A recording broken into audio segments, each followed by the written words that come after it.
Today we're going to take a deep dive into the lives of lottery winners, who unfortunately learn some hard lessons the expensive way. If you've ever dreamt about hitting the jackpot, stick around, because these cautionary tales will show you exactly what not to do if you hit it big. So grab your favorite beverage, get comfy, and let's hop on this roller coaster of a story. Our journey starts with Luke Pitard. In 2006, this Welsh-born lad won a staggering £1.3 million in the UK National Lottery, which is the equivalent to almost $1.5 million. Initially, he lived the high life, indulging in trips to the Canary Islands, throwing a spectacular wedding, and buying a beautiful house. It seemed like the good times would never come to an end. But fame and fortune proved temporary, and he found himself back at his old job at McDonald's within a year and a half. Luke's extravagant spending, combined with helping out friends and family, drained his winnings faster than he ever could have imagined. Luke's story, however, does have a surprisingly happy ending, in that he found contentment in simplicity. He stated, "They all think I'm a bit mad, but I tell them there's more to life than money. I loved working at McDonald's before I became a millionaire, and I'm really enjoying being back there again." Way back in 1961, Vivian Nicholson's husband Keith struck gold, winning a substantial fortune of £152,300, equivalent to almost $200,000, in Britain's football pools.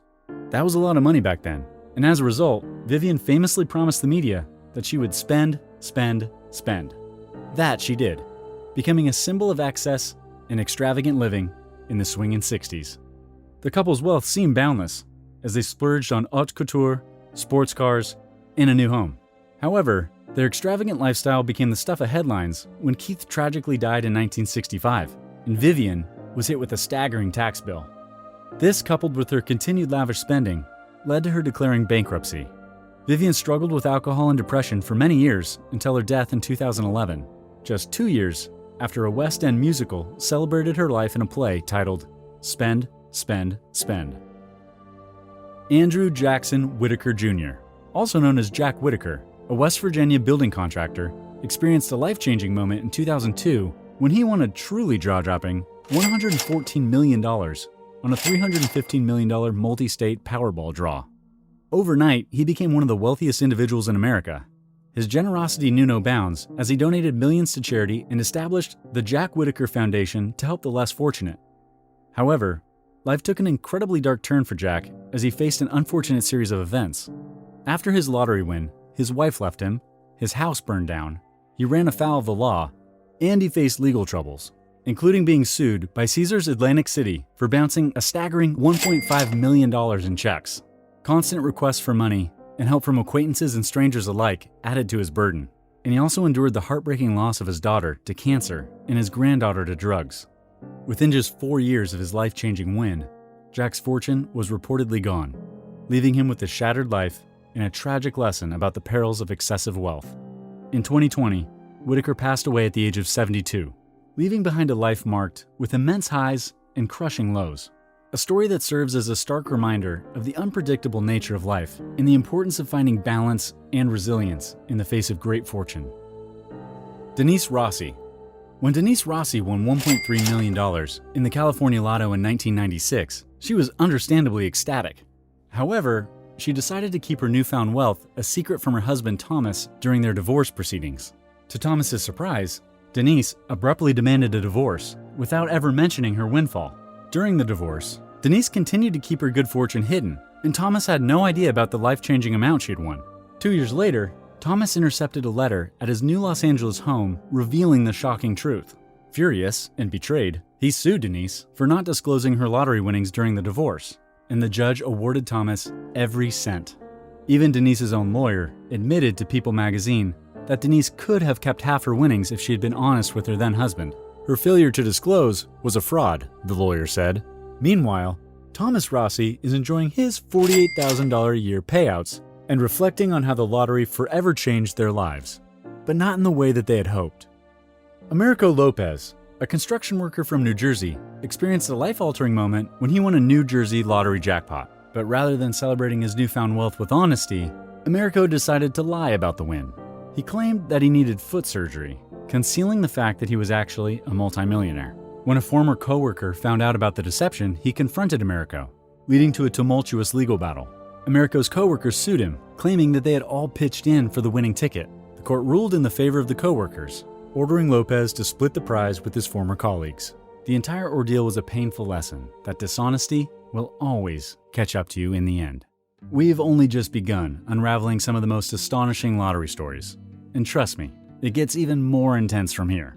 There's a dark underbelly to the jackpot dream, as we're about to see in these next few stories, which includes hitmen, murder, and other unimaginable tragedies arising from lottery wins.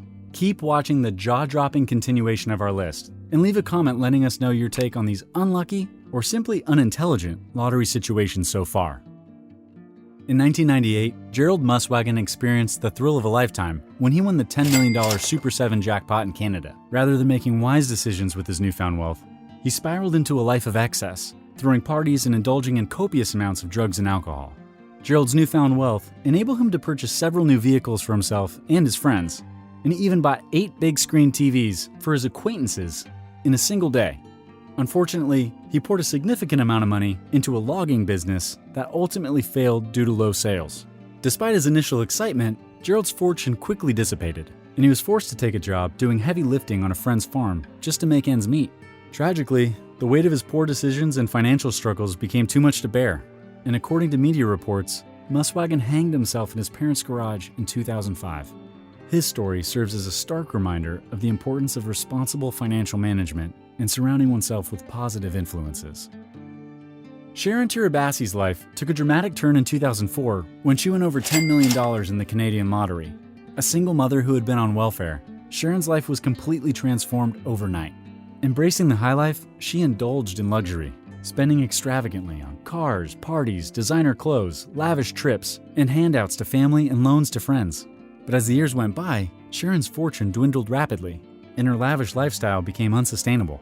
Within a decade, she had found herself back at square one, riding the bus, working part-time, and living in a rented house. Sharon did make one responsible decision amidst her extravagant spending. She had set up trusts for her 6 children, ensuring they would have access to the money when they turned 26. Bud Post experienced the thrill of a lifetime in 1988 when he won a jaw-dropping $16.2 million in the Pennsylvania lottery. Unfortunately, Bud's massive windfall brought him nothing but misery and tragedy.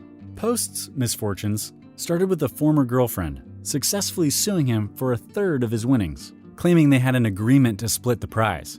To make matters worse, and frankly a lot worse, Bud's own brother allegedly hired a hitman to kill him in hopes of inheriting a share of the winnings. Bud also faced numerous lawsuits and financial struggles, leading him to sink into debt and even spend time in jail for firing a gun over the head of a bill collector.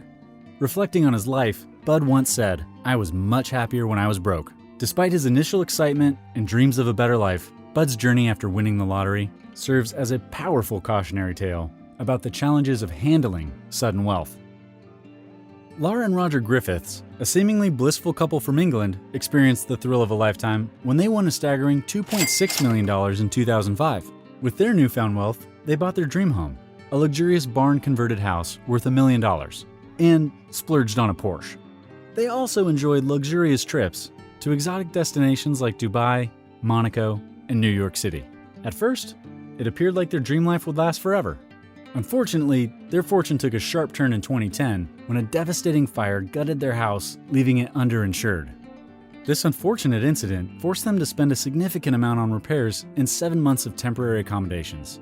Tragedy struck again when claims surfaced that Roger drove away in the Porsche after Lara confronted him over emails suggesting he was interested in another woman. This heartbreaking event marked the end of their 14-year marriage, further highlighting the profound impact that sudden wealth can have on personal relationships. Perhaps the most heartbreaking story of all comes from Ron Keoli in Ontario, Canada. In 1991, she got to experience the thrill of a lifetime when she won $5 million in a Lotto 649 drawing. At first, she decided to keep her newfound wealth a secret from her husband, Joseph. Unbeknownst to Joseph, gave $2 million of her fortune to a secret child she had with another man. When Joseph eventually found out about this hidden truth, he was filled with anger by the betrayal and deeply hurt. His emotions, however, took a dark turn, leading him to poison with painkillers, which ultimately resulted in her untimely death. Joseph was convicted on manslaughter charges for his terrible actions, and he reportedly asked Eby's family to help foot the bill for her funeral. This heartbreaking tale serves as a stark reminder that wealth and material possessions cannot compensate for the loss of trust and love in a relationship. These stories serve as powerful reminders that instant wealth can be both a blessing and a curse. If you found these cautionary tales as eye-opening as we did, be sure to hit that subscribe button. Our channel is all about motivating and inspiring future millionaires by sharing valuable insights from the lives of others. Remember, it's not just about the money. It's about making wise choices and creating a meaningful impact. Thanks for watching. Until next time, stay wise and keep dreaming big.